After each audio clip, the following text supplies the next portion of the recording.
even though we have smartphone and things like that, we may go somewhere outside of the US. When I go to Mexico, I like to, I guess, as you know, I don't want to carry all my money in my wallet.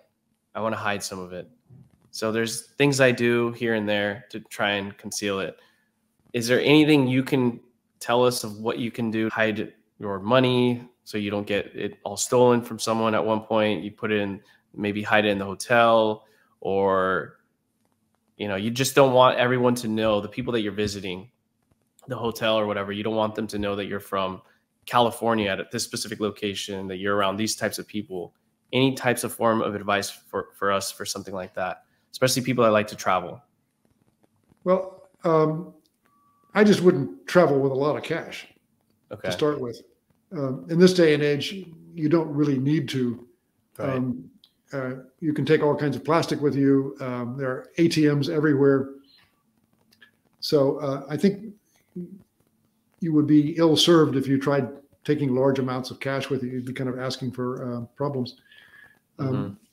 Today, it's not just the theft of your cash, it's the theft of your identity and your various pieces of documentation. So driver's license, passport, credit cards. Right. You really need to protect those as well as your cash, because if somebody can actually access that stuff, they can do you more harm.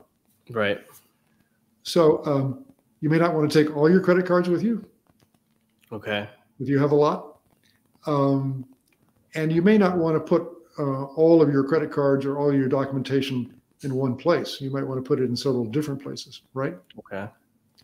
The other thing that we talk about, and I mean, this is kind of CIA specific, but it certainly can apply to people just traveling overseas, is you really want to be aware of your environment.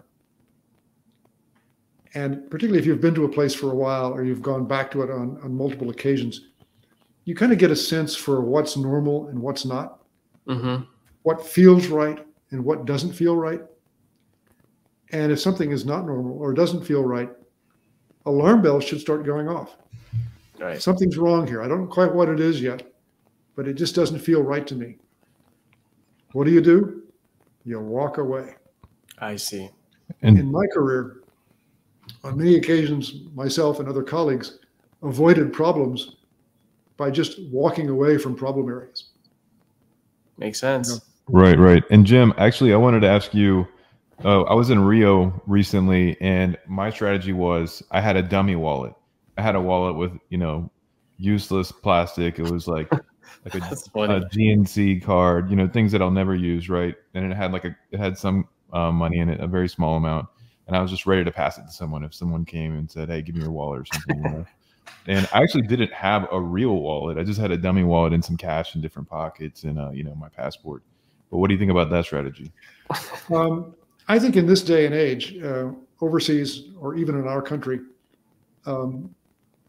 your life is not worth whatever it is you might be carrying in your wallet. Right. So you want to give it up. And so I like your idea of not taking too much stuff or having some dummy stuff that you can easily live without and just surrendering it.